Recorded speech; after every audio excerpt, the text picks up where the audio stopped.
Prince Jonah Kuhio Kalaniana Ole Pikoi was born at Ho'ai, Kualu, in the Koloa district of Kauai in 1871.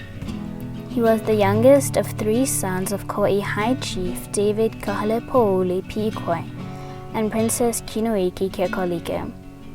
His mother was a sister of Queen Kapi'olani.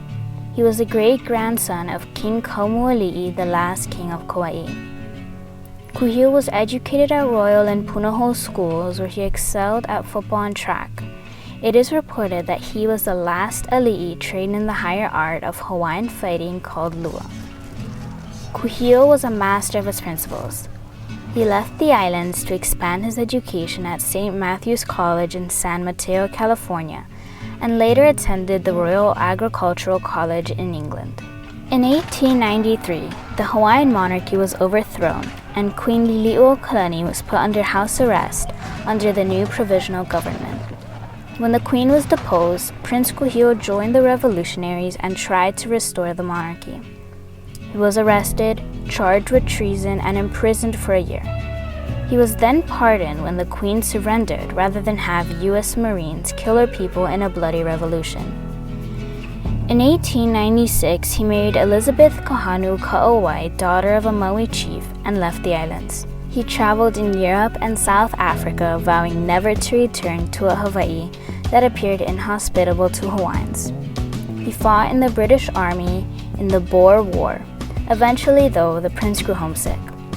He and his wife returned in 1901, determined to do what he could to save the Hawaiian people.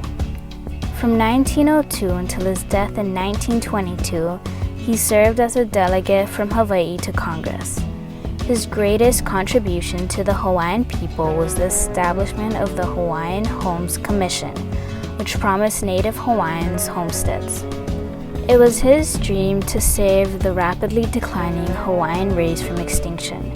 After the Queen passed in 1917, pure Hawaiians numbered about 25,000, down from an estimated 300,000 when Captain James Cook arrived here in 1778. Disease, intermarriage, and loss of lands were still destroying his people. His plan was to return slum and tenement dwellers to the land and encourage them to be self-sufficient farmers, ranchers, and homesteaders on leased parcels of reserved land.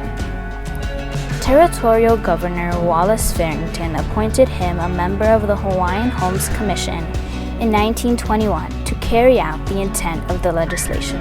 In an effort to further perpetuate and rehabilitate the Hawaiian people and their culture, Prince Kuhio helped form the first Hawaiian Civic Club in 1918, a movement that now boasts distinct organizations across Hawaii and the United States. He also served as a li'iaimoku for the Royal Order of Kamehameha Kahi from its re-establishment in 1903 until his death in 1922. Prince Kuhio died on January 7, 1922, and is buried in the Royal Mausoleum in Nu'uanu.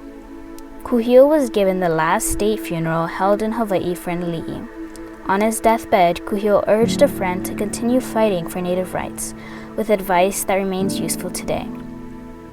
Stick together and try to agree to the best of your ability to meet the most important problem, the rehabilitation of our race. A bronze plaque was placed in 1940 at Kuhio Park in Honolulu. It read, "Prince by the grace of God, statesman by accomplishment, delegate to Congress by popular choice, father of the Hawaiian Rehabilitation Act."